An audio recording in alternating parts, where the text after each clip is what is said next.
Well, I woke up this morning and I have seen something like this. Okay, I got a joke for you, okay? I mean, okay, when Boeing's manufacturing flaws happen, what happened when a Boeing plane crashes in Mexico? The judges say that the pilots were drunk and high, all right?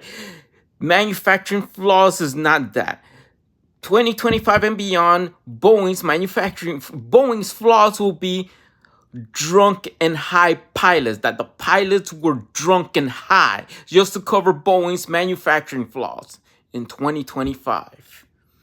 Get ready for this. Get ready to favoring Boeing when your friends and family members die in a plane crash.